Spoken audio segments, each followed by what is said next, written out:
ഹൃദയാഘാതം മൂലം മരിച്ച ബസ് ഡ്രൈവറുടെ കുടുംബത്തെ ചേർത്ത് പിടിച്ച് സഹപ്രവർത്തകർ. ഡ്രൈവറായ അഷ്റഫിന്റെ കുടുംബത്തിനായാണ് മലപ്പുറം, കോഴിക്കോട് ജില്ലകളിൽ സർവീസ് നടത്തുന്ന 100-ലേറെ ബസ്സുകൾ കാരുണ്യയാത്ര നടത്തിയത്. ബസ് ഡ്രൈവറായിരുന്ന പൈകാരത്തൊടി അഷ്റഫ് മാർച്ച് 23-നാണ് മരിച്ചത്. തൊഴിൽ രംഗത്ത് സജീവമായിരുന്ന അഷ്റഫിന്റെ പെട്ടെന്നുള്ള മരണം കുടുംബത്തെയും സഹപ്രവർത്തകരെയും ഏറെ പ്രയാസത്തിലാക്കി. അഷ്റഫിന്റെ കുടുംബം വാടക വീട്ടിലാണ് താമസം. ഈ കുടുംബത്തെ സഹായിക്കാനായി സഹപ്രവർത്തകരും ബസ്സുടമകളും ഒന്നിച്ചു.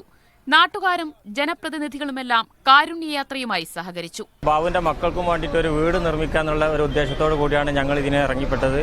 ഇതിൽ എല്ലാവരും സജീവമായിട്ട് പങ്കെടുത്തിട്ടുണ്ട്. പല ബസ്സിന്റെ ആൾക്കാർ, മുതലാളിമാരും പണിക്കാരും തൊഴിലാളികൾ എല്ലാവരും ഒരേമാതിരി ഒറ്റക്കെട്ടായിട്ട് നിന്നിട്ടാണ് ഞങ്ങൾ ഇത് വിജയിപ്പിച്ചെടുക്കുന്നത്. അദ്ദേഹത്തിന്റെ സഹപ്രവർത്തകരും നാട്ടിലെ അദ്ദേഹത്തിന്റെ സുഹൃത്തുക്കളും കൂടി ഉണ്ടാക്കിയ ഒരു കമ്മിറ്റിയുടെ ഫലമായിട്ടാണ് ഇന്ന് ഈ ബസ്സിലെ കളക്ഷൻ എടുക്കുന്നത്. 150ഓളം ബസ്സുകൾ ഈ ഒരു ഉദ്യമത്തിലേക്ക് തയ്യാറായിട്ടുണ്ട്. മലപ്പുറം, കോഴിക്കോട് ജില്ലകളിൽ സർവീസ് നടത്തുന്ന 100-ലധികം ബസ്സുകൾ ഒരു ദിവസത്തെ വരുമാനം അഷ്റഫിന്റെ കുടുംബത്തിന് നൽകും. ഈ കുടുംബത്തെ സംരക്ഷിക്കാൻ തുടർ പ്രവർത്തനങ്ങളും ഇവർ നടത്തും. ബസ് തൊഴിലാളികളും പ്രൈവറ്റ് ബസ് ഓണേഴ്സ് അസോസിയേഷനും സഹകരിച്ചാണ് കാരുണ്യ യാത്രാ പദ്ധതി നടപ്പിലാക്കിയത്.